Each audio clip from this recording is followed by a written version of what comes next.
उन्नाव के सभी मतदान केंद्रों पर लगातार वोटिंग जारी है। वहीं साक्षी महाराज का दावा है कि जनता बीजेपी के फेवर में खुलकर वोटिंग कर रही है। साक्षी महाराज से बात की जी मीडिया संवाददाता ने।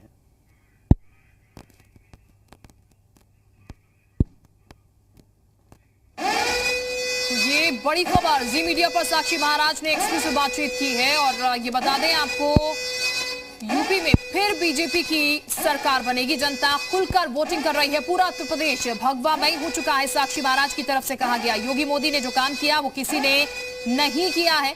यूपी में फिर बीजेपी की सरकार बनने जा रही है, साक्षी महाराज की तरफ से कहा गया। हिंदुस्तान इस वक्त ग्राउंड पर उतरा हुआ है और चौथे चरण का रण पूरी तरह से सज चुका है। आज मतदान का दिन है। उन्नाव में हम लोग मौजूद हैं और उन्नाव से सांसद साक्षी महाराज हमारे साथ मौजूद हैं। महाराज नमस्कार। बहुत बहुत धन्यवाद। नमस्कार सर।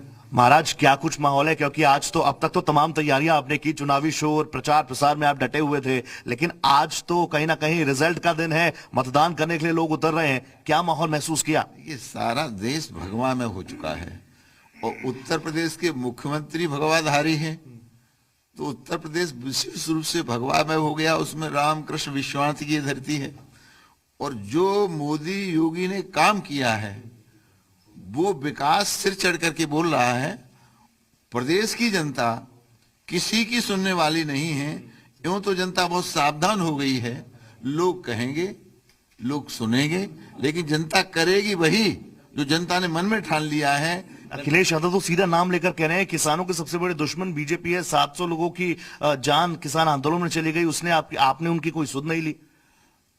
अब अखिलेश की स्थिति तो खिसियानी बिल्ली खम्बा नोचती है ना, तो खिसियानी बिल्ली खम्बा नोचनी जैसी स्थिति है। करहल में भी जीतने के लाले पड़े हैं अखिलेश जी को।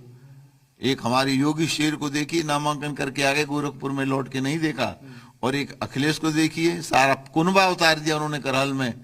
मैं जिस जगह बैठा हूं, अगर मैं चाहूं और पार्टी मुझे आदेश दे चुनाव में कहीं लगा दे, नामांकन करने के बाद वोट नहीं मांगूंगा, फिर भी यहां से जीतूंगा। एक अंतिम सवाल, 6 में से 5 सीटें बीजेपी के पास थी और 59 सीटों पर मतदान है, 50 बीजेपी के पास थी। इस बार इससे बढ़ रहा है क्या? हाँ, मुझे लगता है बढ़ रहा है। यहाँ की 6 सीटें उन्नाव में। बटलोई में एक चावल देखने से पता चल जाता है कि चावलों की स्थिति क्या है। तो जिस उन्नाव में आप बैठे हैं, कभी उन्नाव में एक सीट भी भाजपा की नहीं होती थी, सांसद ही भाजपा का नहीं होता था। आज सांसद भाजपा का है और चुनाव 6 सीटों के लिए 6 की 6 सीटें भाजपा के पक्ष। 403 में से कितने? जी 403 में से कितनी? 403 में मुझे लगता है 350 तक जाना चाहिए।